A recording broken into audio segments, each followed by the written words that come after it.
Degree പഠിക്കാൻ ഇനി തടസ്സങ്ങളില്ല. നിങ്ങളുടെ കയ്യിൽ ഒരു സ്മാർട്ട് ഫോൺ ഉണ്ടോ? എന്നാൽ നിങ്ങൾക്ക് ഡിഗ്രി ബാസ് സ്റ്റഡി സെന്ററിലൂടെ പഠിക്കാം. ഇന്ദിരാഗാന്ധി നാഷണൽ ഓപ്പൺ യൂണിവേഴ്സിറ്റി ആയതുകൊണ്ട് നിങ്ങൾക്ക് PSC, UPSC പോലുള്ള എക്സാമുകൾക്കും അപ്ലൈ ചെയ്യാം. ഇനി വാല്യൂന്റെ കാര്യത്തിൽ നോ ടെൻഷൻ. ഇനി നിങ്ങൾ ആരും ഡിഗ്രി ഇല്ലാത്തതിന്റെ പേരിൽ റിജക്ട് ചെയ്യില്ല. സോ കൂടുതൽ വിവരങ്ങൾക്ക് കോൺടാക്ട് ചെയ്യൂ. ബാസ് study centre, corporate office, G3104, JNIS, Kaloor, Kochi 682017. Hello everyone, ബാസ് ഓൺലൈൻ ഡിഗ്രി ചാനലിൻ്റെ മറ്റൊരു വീഡിയോയിലേക്ക് എല്ലാവർക്കും സ്വാഗതം. അപ്പോൾ ഡിഗ്രി ഇഗ്നു യൂണിവേഴ്സിറ്റിയിൽ അഡ്മിഷൻ എടുക്കണമെന്ന് ആഗ്രഹിക്കുന്ന അല്ലെങ്കിൽ എടുത്ത സ്റ്റുഡൻസിന് രജിസ്ട്രേഷൻ കഴിയുന്നതിനേക്കാൾ മുൻപ് ഒരു ഡൗട്ടുള്ള ഒരു കാര്യമാണ് സ്റ്റഡി സെൻറ്റർ എവിടെയാണ് ഉണ്ടാവുകയെന്ന്. നമ്മൾ ഓൾറെഡി ഡിസ്കസ് ചെയ്ത കാര്യമാണ്. റീജിയണൽ സെൻറ്ററും സ്റ്റഡി സെൻറ്ററും തമ്മിൽ ഡിഫറൻസിൻ്റെ ഡീറ്റെയിൽസും കാര്യങ്ങളൊക്കെ നമ്മൾ കഴിഞ്ഞ വീഡിയോയിൽ പറഞ്ഞു. എന്നിരുന്നാലും സ്റ്റഡി സെൻറ്റർ നമുക്ക് എവിടെ ആയിരിക്കും എന്ന് ഒരുപാട് സ്റ്റുഡൻസിന് ഡൗട്ട് ഉണ്ട്. അപ്പോൾ അവരുടെ ഡൗട്ട് ക്ലിയർ ചെയ്യുന്നതിന് വേണ്ടിയിട്ടാണ് നമ്മൾ ഇങ്ങനെ ഒരു വീഡിയോ ചെയ്യുന്നത്. അപ്പോൾ നമുക്ക് ഡീറ്റെയിൽ വീഡിയോയിലേക്ക് കിടക്കാം.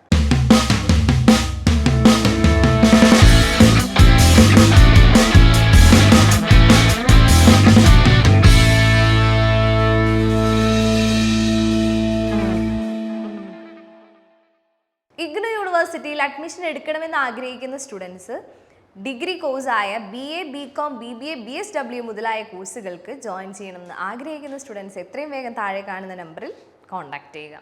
അപ്പോൾ നമ്മൾ പറഞ്ഞു ഇഗ്നു യൂണിവേഴ്സിറ്റിയിൽ സ്റ്റഡി സെൻറ്ററുകൾ എവിടെയൊക്കെ ആയിരിക്കും എന്നുള്ളത്. അപ്പോൾ ആദ്യം നിങ്ങൾ ഡിഫറൻസ് മനസ്സിലാക്കേണ്ടത് റീജിയണൽ സെൻറ്ററും സ്റ്റഡി സെൻറ്ററും എക്സാം സെൻറ്ററും എന്ന് പറയുന്നത് ഡിഫറെൻ്റ് ആണ്. എല്ലാം ഒന്നായിരിക്കില്ല. അപൂർവം ചില സ്റ്റുഡൻസിന് എല്ലാം ഒന്ന് തന്നെ ആയിരിക്കും. അത് ഡിപ്പെൻസ് ആണ്. അപ്പോൾ റീജിയണൽ സെൻറ്റർ എവിടെയാണെന്ന് അറിയാൻ നിങ്ങളുടെ ID കാർഡാണ് ചെക്ക് ചെയ്യേണ്ടത്.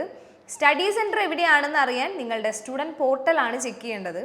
എക്സാം സെൻറ്റർ എക്സാം രജിസ്റ്റർ ചെയ്ത് കഴിഞ്ഞാൽ നിങ്ങൾക്ക് ഹാൾ ടിക്കറ്റ് കിട്ടുമ്പോഴാണ് എക്സാം സെൻറ്റർ എവിടെയാണെന്നുള്ള ഒരു കൺഫർമേഷൻ ഉണ്ടാവുള്ളൂ. ഈ 3 സെൻറ്ററുകളും തമ്മിലുള്ള ഡിഫറൻസും ഇത് ബേസിക് ആണ്. ഇതിൻ്റെ വ്യത്യാസങ്ങളും നിങ്ങൾ മനസ്സിലാക്കിയിരിക്കണം. ഓക്കെ, അപ്പോൾ നമ്മൾ സ്റ്റഡി സെൻറ്റർ ഓരോ സബ്ജക്റ്റിൻ്റെയും എവിടെയാണെന്നാണ് നമ്മൾ ഇന്ന് ഡിസ്കസ് ചെയ്യാൻ പോകുന്നത്. നിങ്ങൾ മനസ്സിലാക്കേണ്ട ഒരു കാര്യം, എല്ലാ സബ്ജക്റ്റിനും എല്ലാ ജില്ലയിലും മിനിമം ഒരു 10 സ്റ്റഡി സെൻറ്ററെങ്കിലും ഉണ്ടായിരിക്കും. സ്റ്റഡി സെൻറ്ററിൻ്റെ ആവശ്യം എന്ന് പറയുന്നത് നിങ്ങൾക്ക് എല്ലാവർക്കും അറിയാം. അസൈൻമെൻറ്റ് സബ്മിറ്റ് ചെയ്യുന്നതിന് വേണ്ടിയിട്ടാണ് ഈ സ്റ്റഡി സെൻറ്ററുമായിട്ട് നമ്മൾ കോൺടാക്ട് ചെയ്യുന്നത്.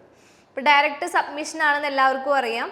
ദൂരം കൂടുതലുള്ളവർ ബൈ പോസ്റ്റലായിട്ടും നമുക്ക് അസൈൻമെൻറ്റ് സബ്മിറ്റ് ചെയ്യുന്നുണ്ട്. അതുപോലെ അവരെന്തെങ്കിലും കോൺടാക്ട് ക്ലാസ്സുകൾ എങ്ങാനും അറേഞ്ച് ചെയ്യുകയാണെങ്കിൽ അപ്പോൾ നിങ്ങൾ അവിടെ പോകണം. അതായത് സ്റ്റഡി സെൻറ്ററിലാണ് നിങ്ങൾ പോകേണ്ടി വരുന്നത്. അപ്പോൾ ഇതൊക്കെയാണ് ബേസിക് ആയിട്ട് നമുക്ക് സ്റ്റഡി സെൻറ്ററുമായിട്ട് കണക്ഷൻ വരുന്ന ഒരു കാര്യം എന്ന് പറയുന്നത്.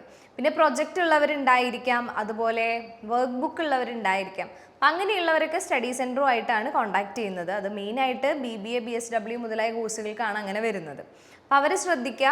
പിന്നെ നിങ്ങൾ ശ്രദ്ധിക്കേണ്ട കാര്യം എന്ന് പറയുന്നത് സ്റ്റഡി സെൻറ്റർ നിങ്ങളുടെ വളരെ അടുത്ത് തന്നെ കിട്ടണമെന്ന് യാതൊരു നിർബന്ധവുമില്ല. എന്നിരുന്നാലും ഒരുപാട് ഓപ്ഷനിൽ നിങ്ങൾക്ക് അടുത്ത് അവൈലബിൾ ആയിട്ടുള്ള കോളേജ് എവിടെയാണോ അവിടെ അപ്ലൈ ചെയ്യുന്നതായിരിക്കും നല്ലത്. ഈ സ്റ്റഡി സെൻറ്റർ ചൂസ് ചെയ്യുന്നത് നമ്മുടെ രജിസ്ട്രേഷൻ സമയത്തായിരിക്കും. ഈ സ്റ്റഡി സെൻറ്റർ തന്നെയായിരിക്കും നമുക്ക് 3 വർഷവും വരുന്നത്. അല്ലാതെ ഓരോ വർഷവും നമുക്ക് സ്റ്റഡി സെൻറ്റർ ചേഞ്ച് ചെയ്യാനുള്ള ഓപ്ഷനൊന്നും ഉണ്ടായിരിക്കില്ല. ഇനി എന്തെങ്കിലും കാരണം കൊണ്ട് സ്റ്റഡി സെൻറ്റർ ചേഞ്ച് ചെയ്യണം എന്നുണ്ടെങ്കിൽ നിങ്ങൾ റീജിയണൽ സെൻറ്ററിന് മെയിൽ അയക്കുകയാണ് വേണ്ടത്. പക്ഷെ അത് ഒട്ടും 100% ഉറപ്പുള്ള കാര്യമൊന്നുമല്ല. എന്തെങ്കിലും കാരണം കൊണ്ട് ചേഞ്ച് ആവാൻ സാധ്യതയുണ്ട്.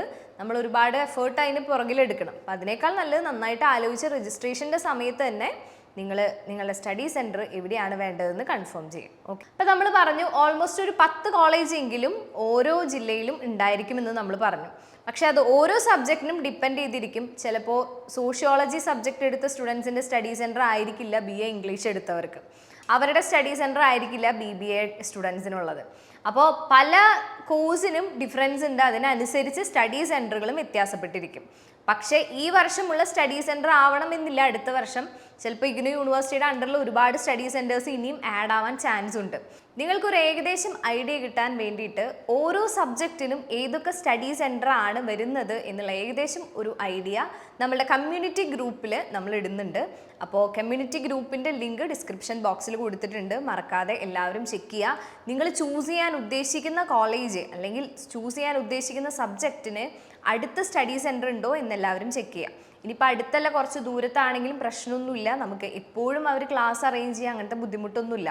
അപ്പോൾ വല്ലപ്പോഴും ക്ലാസ് അറേഞ്ച് ചെയ്യുമ്പോൾ ഒന്ന് പോയി അറ്റൻഡ് ചെയ്യണം. അതുപോലെ തന്നെ അസൈൻമെൻറ്റ് സബ്മിറ്റ് ചെയ്യണം. അസൈൻമെൻറ്റ് സബ്മിറ്റ് ചെയ്യുമ്പോൾ നമുക്കറിയാം, നമ്മൾ തന്നെ ഡയറക്റ്റ് പോയില്ലെങ്കിലും നമ്മുടെ ഫ്രണ്ട്സോ കസിൻസോ ആരെങ്കിലും ഉണ്ടെങ്കിൽ അവർ കൊണ്ടുകൊടുത്താലും മതി. അപ്പോൾ മാക്സിമം എല്ലാവരും അടുത്തുള്ള സ്റ്റഡി സെൻറ്റർ തന്നെ ചൂസ് ചെയ്യുക. ഞാൻ വീണ്ടും പറയുന്നു, ഡിസ്ക്രിപ്ഷനിൽ കൊടുത്തിരിക്കുന്ന സ്റ്റഡി സെൻറ്ററിന് ആഡ് ആവാനും അതിന് ഡിഡക്റ്റ് ആവാനും ചാൻസ് ഉണ്ട്. അപ്പോൾ ഏകദേശം ഒരു ഐഡിയ ആണ് നമ്മൾ കൊടുത്തിരിക്കുന്നത്. അപ്പോൾ എല്ലാവരും ചെക്ക് ചെയ്യുക. അപ്പോൾ സ്റ്റഡി സെൻറ്റർ റിലേറ്റ് ചെയ്ത ഓൾമോസ്റ്റ് ഡൗട്ടൊക്കെ നിങ്ങളുടെ ക്ലിയർ ആയിട്ടുണ്ടാവും എന്ന് വിചാരിക്കുന്നു. അപ്പോൾ ഇനി എന്തെങ്കിലും ഡൗട്ട് ഉണ്ടെങ്കിൽ താഴെ കമൻറ്റ് ചെയ്യുക. മറ്റൊരു യൂസ്ഫുൾ വീഡിയോ ആയിട്ട് നമ്മൾ ഉടനെ വരുന്നതായിരിക്കും. Anyway, thank you.